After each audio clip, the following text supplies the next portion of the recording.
Eu saúdo a todos com a santa paz do nosso Senhor e Salvador Jesus Cristo.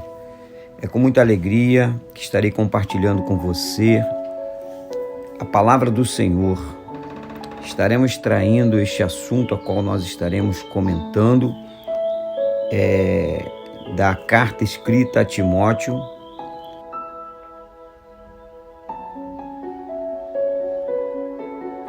Sabemos que essa segunda epístola a Timóteo trata-se da responsabilidade e deveres que realmente o apóstolo Paulo ele se preocupava em dar seguimento, pois estava chegando o fim da vida do apóstolo Paulo e teria que ter alguém para dar continuidade no ensino verdadeiro, autêntico, sobre o reino dos céus, que foi vindo a nós através de Jesus Cristo. E esta palavra deveria ser cuidada com zelo, sem trazer para a mensagem da cruz algum tipo de heresia. Então este cuidado do apóstolo Paulo, ele já está prestes a ser morto e dizer antes, como ele deixou escrito: combati o bom combate, acabei a carreira e guardei a fé.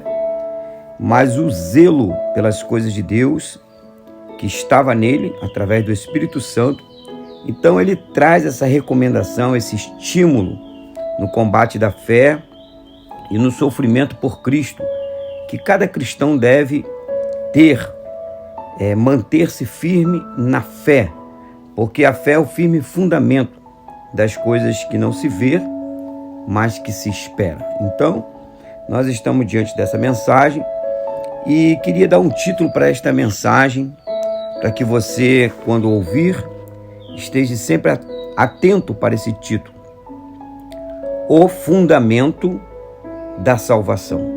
A salvação existe um fundamento, assim como uma casa existe uma fundação, e ela tem que ter uma fundação muito bem feita para ela poder resistir e se manter.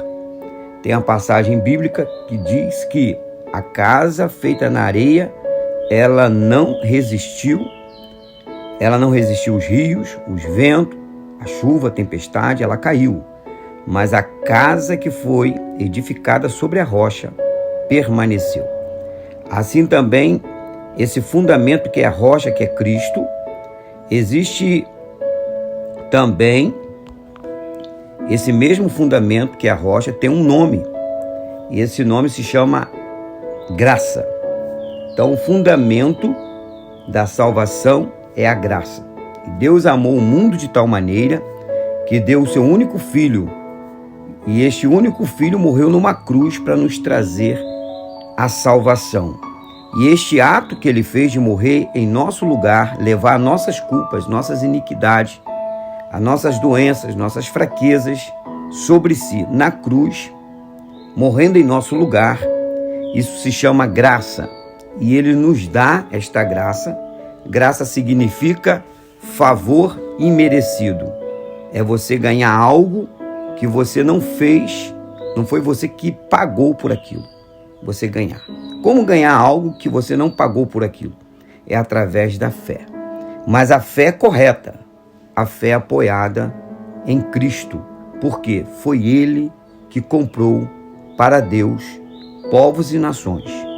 Então a salvação é através de Jesus Cristo, que é a graça. Então o apóstolo Paulo, então aqui ele fala aqui, diz assim o primeiro versículo, no capítulo 2 de 2 Timóteo, que é uma carta, uma epístola.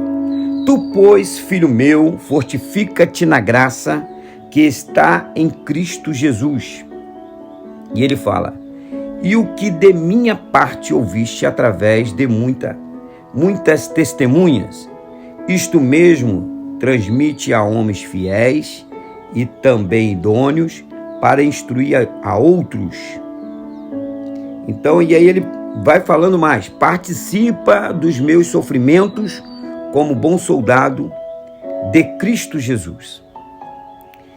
E ele vai dando conselho, se você continuar lendo esse texto, ele vai dando conselho a Timóteo, que seria o seu sucessor, como que ele deveria se comportar. Ele deveria primeiro se fortificar na graça. Nós devemos valorizar, em primeiro lugar, a graça. Esse prêmio que recebemos, e devemos amar incondicionalmente a mensagem da cruz. O que Cristo fez na cruz.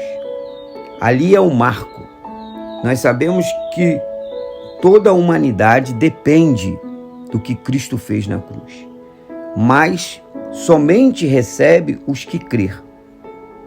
Aquele que não crer, não recebe. O próprio Jesus disse: ide por todo o mundo, pregai o evangelho a toda criatura. Aquele que crer e for batizado será salvo. Mas o que não crer já está condenado.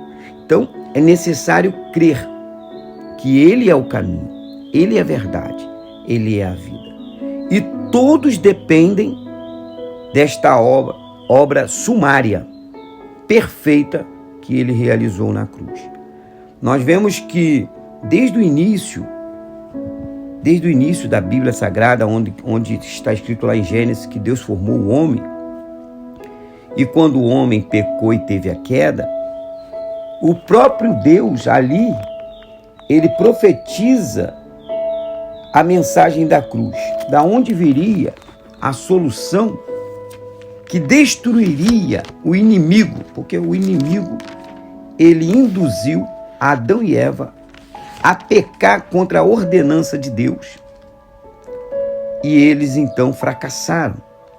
Mas no capítulo 3 de Gênesis, no versículo 15, o próprio Deus diz: porém inimizade entre ti e a mulher, entre a tua descendência e o seu descendente.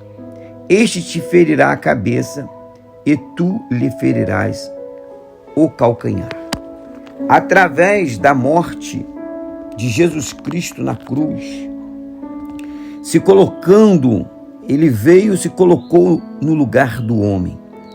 Ele nasceu 100% homem, mas aqui, em toda a sua vida, sempre imaculada, santo, perfeito, sem pecado, um homem perfeito, único. Cumpriu a lei, cumpriu todos os requisitos e foi morto numa cruz. Coisa que não poderia acontecer porque a morte era para os infratores. A morte perdeu a sua autoridade porque ela infringiu a lei. Ela não poderia matar um inocente. E Jesus foi morto. Mas ao terceiro dia ele ressuscitou. E a ele foi dado todo o poder nos céus e na terra. E ele tomou para ele a chave da morte e a chave do inferno. Então Jesus é o único que venceu a morte. E é o único que pode dar salvação ao homem. E nós vemos que em toda a passagem bíblica, a começar as vidas dos patriarcas, depois nós vemos o Espírito Santo trabalhando também na vida dos profetas, sacerdotes, juízes, reis. Nós vemos que toda essa passagem bíblica do Velho Testamento, ali a figura presente do plano da salvação, que aconteceu através da vinda do Filho de Deus, que foi gerado por obra e graça do Espírito Santo, no ventre de uma mulher, no ventre de Maria, e ele nasceu. O reino dos céus chegou aqui. E ele viveu aqui até os seus 33 anos, e ele cumpriu o ministério. Ele cumpriu o ministério. Ele cumpriu a missão. Ele veio e com amor curou, com amor libertou, com amor perdoou, com amor alimentou multidões, e em troca do amor a política da época, os religiosos da época, principalmente os religiosos, eles condenaram a Jesus. Condenaram a Jesus. E Jesus se entregou, porque com ele estava todo o poder. No entanto, ele se entregou para poder cumprir as Escrituras. Em meu e em seu lugar, Jesus sofreu. Mas ele cumpriu. E não foi fácil. Nós vemos que no Getsêmani, ele sentiu a angústia da morte. A gotejar do seu corpo gotas de sangue. Disse ao Pai, se possível for, passa de mim este cálice. Todavia, como obediente sempre ele foi, ele falou, todavia seja feita a tua vontade. Foi abandonado pelos seus. No entanto, após a sua ressurreição, ele procurou a todos aqueles que o abandonou, todos os seus discípulos, e trouxe para eles a restituição, trouxe para eles a esperança, a paz. E disse, ficai em Jerusalém até que do alto sejais revestido de poder. E deu a comunhão de volta ao homem. O homem havia perdido a presença de Deus. Agora a presença de Deus ficou conosco. Ele falou, vos deixarei o outro Consolador, estará convosco todos os dias. E nós temos aqui o Espírito Santo. É Ele que nos consola. É Ele que fala ao nosso espírito quando estamos errados. É Ele que nos convence do pecado. É Ele que nos leva a entender a Escritura Sagrada. É o Espírito Santo. E é Ele que fala de Jesus para nós. Pois Jesus disse, Ele não falará de si mesmo, Ele falará de mim. O Espírito Santo fala aos nossos corações acerca do que Cristo fez, do que Jesus fez aqui na terra. E Ele nos convence, Ele convence o homem do pecado. E Ele dá ao homem a oportunidade de receber a graça, o perdão da dívida. Mas é necessário valorizar a graça do Senhor Jesus Cristo. Então, por isso o apóstolo Paulo ele vai instruindo a Timóteo e diz mais, nenhum soldado em serviço se envolve em negócio desta vida. Por quê? Nesta vida aparecem muitas situações que a carne mesmo deseja, mas se nós estivermos fortificados através da palavra, até através do Espírito Santo, nós vamos não se envolver com os negócios desta vida. Porque o amor ao mundo, a concupiscência da carne, há um engano, há um desejo de uma satisfação que não se satisfaz. Todo desejo da terra, ele não é satisfatório. O homem busca, mas não encontra um limite, ele sempre vive a busca. Mas quando o homem se alimenta de Deus, ele se sente satisfeito, se sente em paz. E todo esse prazer mundano traz no final amargura, tristeza, depressão, angústia. Mas todo aquele que por fé resiste, renuncia ao pecado e se aproxima de Deus, ele vive satisfeito, ele vive alimentado. E nós devemos viver essa constância, sendo firme e constante na busca do Espírito Santo. Nós vemos na atualidade que nós vivemos uma frieza espiritual.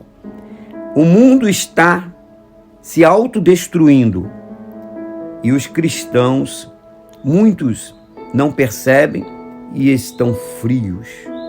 E nós devemos ter o cuidado para que nós venhamos estar aquecidos espiritualmente. Nós não estarmos dormindo, mas estarmos acordados. Isso deverá cada um de nós buscarmos com as nossas atitudes, porque talvez você diga, eu tenho muita fé, mas a fé sem a obra também é morta. Nós vemos que Abraão foi justificado pela fé, mas o que conduziu Abraão à sua justificação foi a obra. Jesus pediu para ele sair do meio da parentela, o Senhor pediu, sai do meio da parentela. e vai para um lugar que eu te mostrarei. Ele obedeceu. A dificuldade hoje é obedecer à voz de Deus. Queremos ser abençoados como Abraão. Abraão se tornou o homem o mais rico, tanto espiritualmente na época, quanto materialmente. Um homem muito próspero, mas ele obedeceu. Como é custoso abandonar as coisas que estão tão perto de nós. Se diz parentela porque são coisas que fazem parte de nós. Faz parte de nós porque faz parte da carne. A carne deseja, a carne quer. Podemos dizer então, essa parentela são tudo que é em relação ao pecado. A carne deseja o pecado. Mas nós devemos seguir o caminho, que é a mensagem da cruz, Jesus Cristo, e renunciar. A vida de renúncia hoje, ela é tão difícil. Não que ela não foi difícil em toda a vida, mas hoje a iniquidade se aumentou, a frieza se aumentou. Pouco se para ler a palavra, pouco se para orar, pois os entretendimentos, as coisas do mundo nos cercam de tal forma que quando nós percebemos, nós já estamos envolvidos. Por isso é uma necessidade de nos despertar, que essas coisas que nos envolvem, que nos intertem, elas não estão nos levando para o caminho correto, para o caminho certo. Estão trazendo uma frieza espiritual e estamos deixando de agradar a Deus. Estou falando para o crente, para aquele que conhece a palavra, para mim mesmo. Precisamos nos despertar a estar buscando ao Senhor. A Bíblia diz: buscar o reino dos céus e a sua justiça, e as demais coisas vos serão acrescentadas. Nós queremos que coisas sejam acrescentadas em nossas vidas, mas as duas primeiras coisas que devemos fazer, nós estamos negligenciando, não estamos fazendo, que é buscar as coisas do céu e a justiça de Deus. Vivemos muitas das vezes sem liberar perdão. Vivemos muitas das vezes sem amar o próximo, e a Bíblia ensina que nós devemos amar até mesmo os nossos inimigos. São princípios para ter a presença de Deus. São princípios. Jesus disse: aprendei de mim que sou manso e humilde de coração. A graça é Jesus e o ensinamento que Ele nos traz, devemos nos esforçar de viver e praticá-los. Se assim não for, não seremos coroados. Vamos trabalhar, vamos lavrar a terra, mas não seremos os primeiros a se alimentar dos frutos. Talvez nem dos frutos nos alimentaremos. Mas se nós lavrar a terra, que é nós mesmos, refletir aonde estamos errando e lavrar, fazemos da nossa terra uma terra produtiva, através da palavra, através do Espírito Santo, através da nossa atitude de liberar perdão, de amar o próximo, de obedecer a palavra, mesmo que isto nos custe, nós gozaremos dos frutos que o Senhor tem para nos dar. E os frutos que Deus tem para nos dar, Ele não apodrece. São perpétuos, são para nossas vidas aqui e para a vida eterna. Então, fica esta mensagem para o teu coração. Nós vemos que outrora aconteceu a pandemia. Muitos morreram. Um caos. Cidades fechadas. Acessos negados. Nós vemos como ficou o mundo e o nosso país. Os cristãos, nós todos vemos o que aconteceu. As igrejas, muitas, por obediência à ordem do governo, fechou-se, mas não deixou de ser igreja, pois nós fazíamos nossos cultos online, nós conversávamos com os irmãos, continuávamos levando a mensagem, mas vivemos uma situação muito difícil. No entanto, pensávamos que, passando por essa situação tão caótica, levantaria um povo aquecido para a obra de Deus e as igrejas voltariam com grande força para estar fazendo a obra de Deus e todos com vigor espiritual. Mas vemos que isto não aconteceu. Isso mostra o quanto estão insensíveis à voz de Deus. Quanto o pecado, o mal, a morte, as coisas terríveis têm acontecido e não têm abalado mais o homem. Como o pecado, a frieza espiritual, ela anulou a sensibilidade e a percepção que Deus está mostrando que está perto do fim. Nós vemos que várias passagens bíblicas mostram o povo de Israel vivendo situações difíceis e não acordando para o conserto. Tendo então que Deus levantar, depois de todo o mal ali acontecido, levantar um com força, com ânimo, cheio do Espírito Santo, para trazer o conserto, para a nação.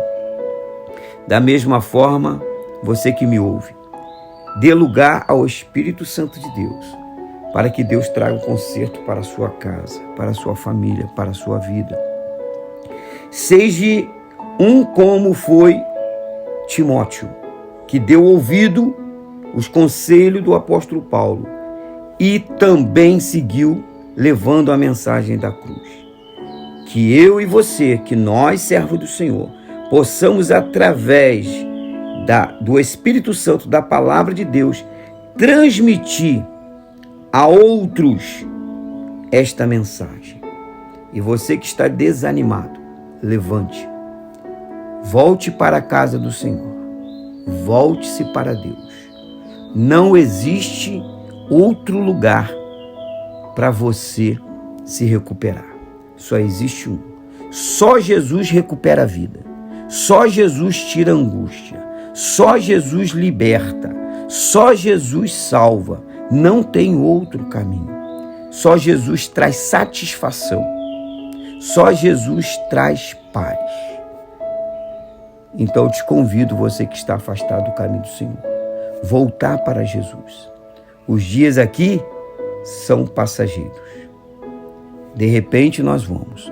Mas feliz é o homem que parte desta terra, mas com a certeza da sua salvação.